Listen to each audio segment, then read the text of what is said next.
Hello, everyone, and welcome to a weekly live, a weekly lunch and learn. First of all, I have to give apologies for Coach Sean, who is busy with his singing career. For those of you that don't know, Coach Sean is also a very popular gig and wedding singer and does that very, very often. So, since the sort of ending of lockdown and the bringing back of normality and the end of restrictions, he has done many gigs, both around the UK and abroad.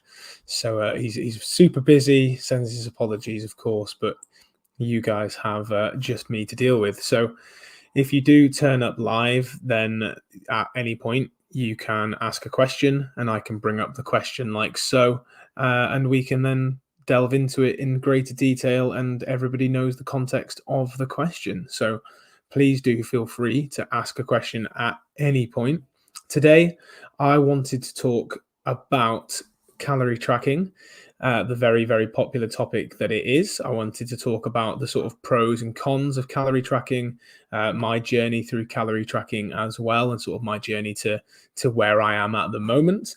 And then I wanted to talk a little bit about the alternatives to calorie tracking and also the misconceptions around intuitive and mindful eating, of which there are many. Right at the moment, there does seem to be very much a bit of a battle with practitioners, calorie tracking or intuitive eating. Which is better for the general population and which one's going to get better results. And there's a bit of a battle going on. Oh, you say this, you said that, you used to do this, and I really want to kind of clarify those kind of differences, because at the end of the day, if we argue with each other, it's just even more confusing for everyone else. But the world of fitness and nutrition is very confusing, as I'm sure a lot of you are very well aware. So, in terms of the whole tracking, yay or nay, this is going to very much depend on you as a person, your personality type, what you've done in the past, what you've got results from, and how you react to calorie tracking. Some people are very data driven, love numbers, love objectivity, and love the fact that with tracking calories, they can get an honest view of what they're putting into their mouth. They just plug it in, have a look, and see what it is, and they can be very well removed from the data, right?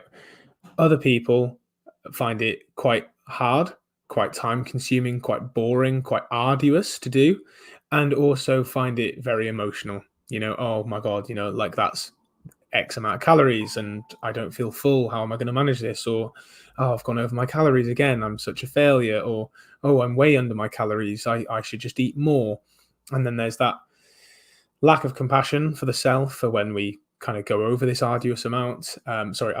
arbitrary amount. And, there's also a sort of eating up to the calories when we are under it. And then really that can cause, a lack of internal awareness and a focus purely on the external being the end result. So whether you do it or not is very much up to your personality. And some people as well have done it in the past. They find they get very obsessive from doing it. Not everyone will. So that can't be a blanket negative statement about calorie tracking, but some people do. And therefore they find they have a very negative experience with using it. And some people just get massively controlled by using it in their lives. So in terms of my background with it, I was first introduced to calorie tracking sort of back in sort of 2015. Up to that point, I had done only kind of like clean eating. So I'd done bodybuilder meal plans. I'd done other diets like Weight Watchers, and I'd read a load of men's health magazines about sort of healthy food and healthy nutrition. And with the CrossFit sphere, I'd done paleo and the zone diet, and very much bought into that whole clean, nothing non-natural idea of eating food, right? So that was my background coming into tracking, with tracking then being this whole route to flexible dieting. I'd heard of flexible dieting of if it fits your macros and eating foods that you enjoy, not just processed foods in abundance, but being able to enjoy those as well as enjoying nice recipes and meals out and pretty much, normal food, quote unquote, normal food, while still making results as long as you hit your calorie and macronutrient targets, being protein, carbohydrates, and fats. So that's how I was brought into the fold. And for me, I loved this new idea of flexibility, especially as someone who had done very strict, rigid, clean eating diets. The fact that I could have potatoes, or the fact I could have pasta, or the fact I could have cereal and still reach my goals and drop body fat was like a new age for me. And so I took like it to like a duck to water. Absolutely loved doing it. At the time I was really, really active, so my calorie targets were quite high for that reason. And I managed to drop a lot of body fat through it. The thing with me is that it became hard for me to break the cycle of needing to track calories. I became very obsessed with exercise anyway, so I was a compulsive exerciser and needed to exercise unless I had a fear of gaining fat. And tracking kind of became my diet. I was either tracking calories and I was being a good boy, or I wasn't tracking my calories and I was being an idiot around food and just eating and drinking everything and anything I could get my hands on. So tracking calories helped me understand more about food. What's in what type of food and how to weigh and measure food, and allowed me to sort of eyeball portions and everything like that, which is a very, very, very useful strategy. But it definitely still put me in a dieting mentality, and that was very hard to break.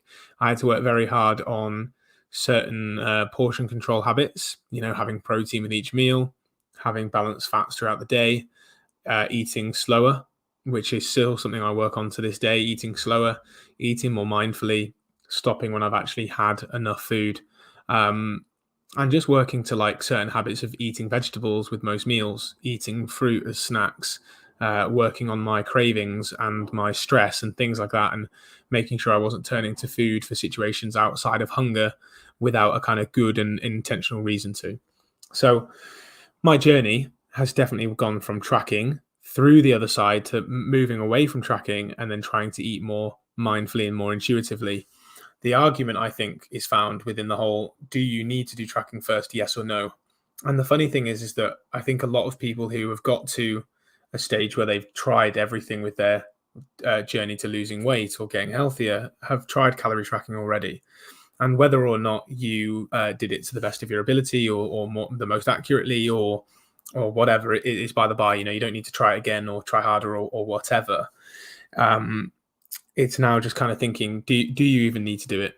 And personally, I don't think that food education has to come through tracking calories. And I think that is a very big myth and a very big misinterpretation from other practitioners of how, oh well, tracking calories is the only way that you can learn about food and understand what's in food and things like that. And I don't agree with that.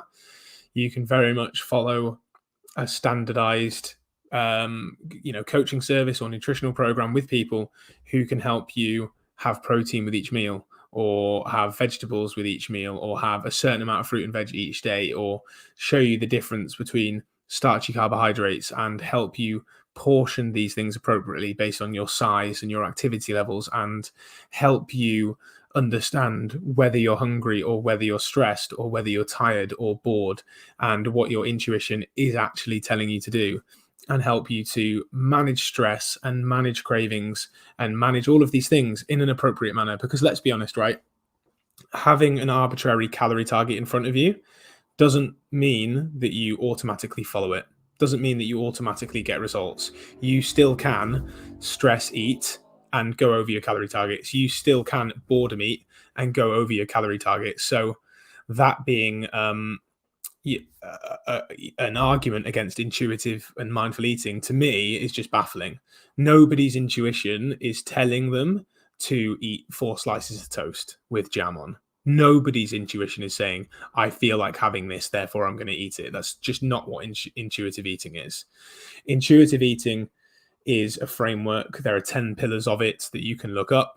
And it's all about making peace with food, giving yourself unconditional permission to eat the food that you enjoy, allowing yourself to honor your hunger properly and eat mindfully. So go ahead and look up those pillars. We've got a blog on it. It's originally coined by Evelyn Tribolo anyway, and she's got a great book on the subject. But that's what intuitive eating actually is.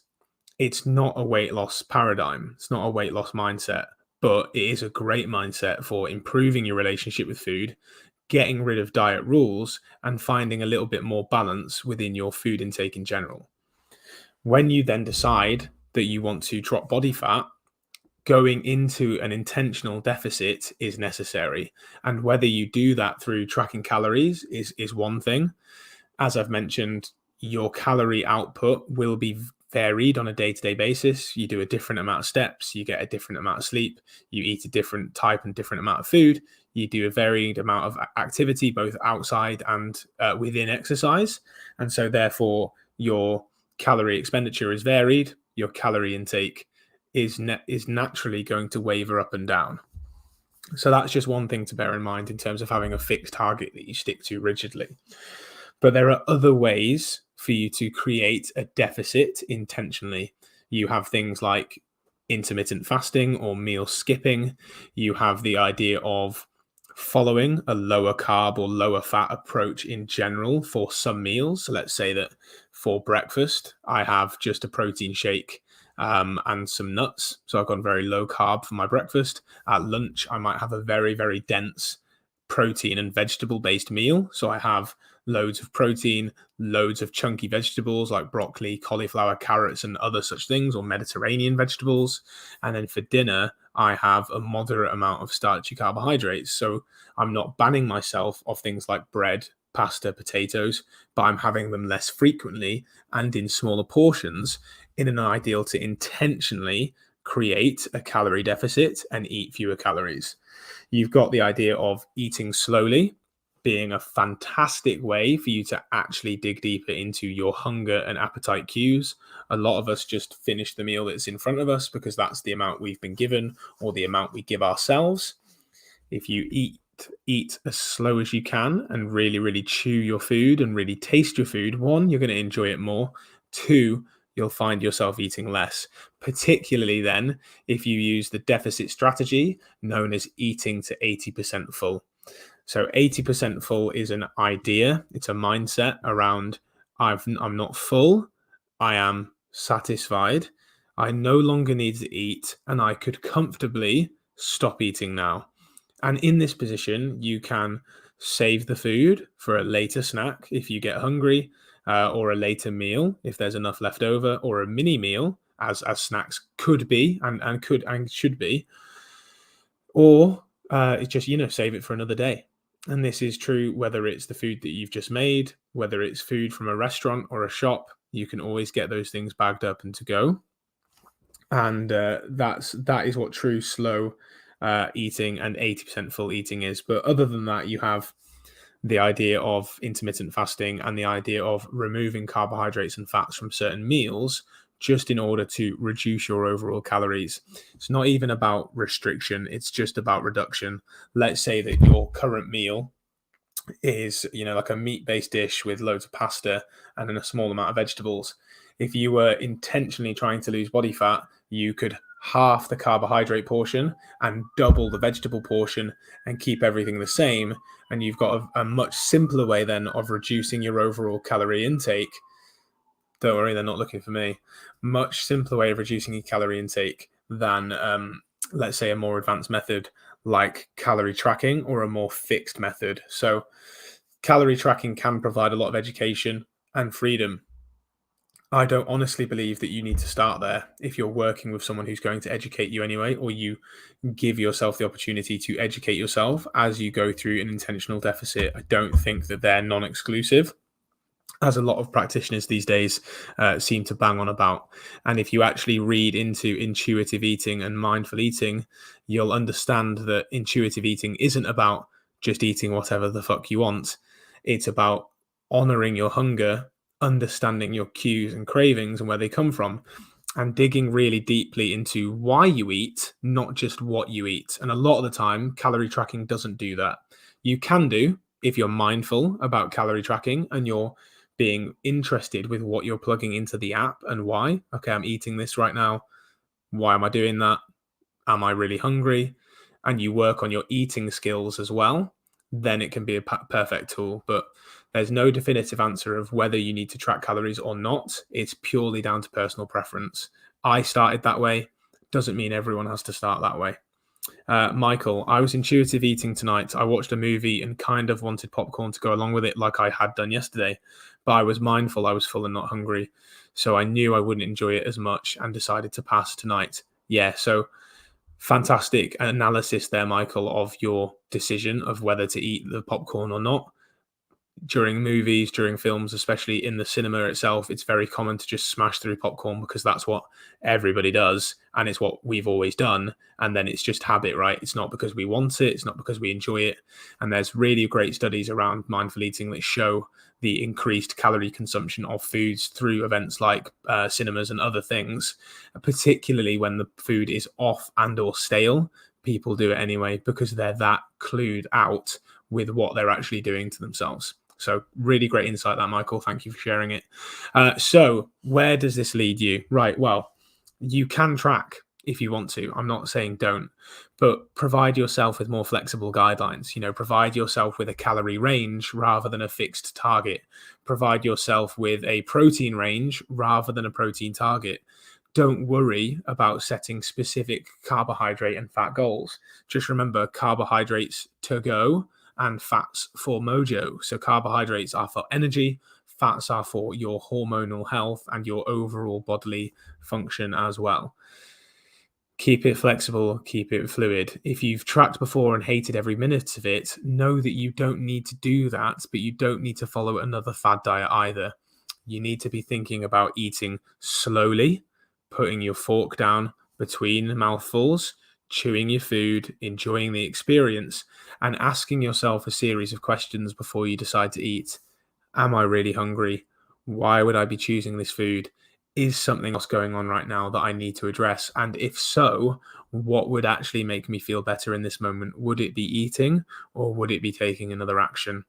And if you want more help with that, we do have a one-to-one coaching service, which we personalize for the individual in front of us. So we work with them specifically on the habits and actions that they need at that moment to reach their goals. We're also working on a 6-month flagship nutrition and lifestyle coaching program, which is going to be focused on habits to adopt every fortnight. It's going to have daily educational lessons and things to read and do. It's going to come with a full curriculum of how to enjoy a balanced diet, how to drop fat in a meaningful and easy way without taking over your life. So we'll be giving you less things to do, but with more focus, doing it better, and getting a great result at the end of it as well. So do let me know if you want any more details on that.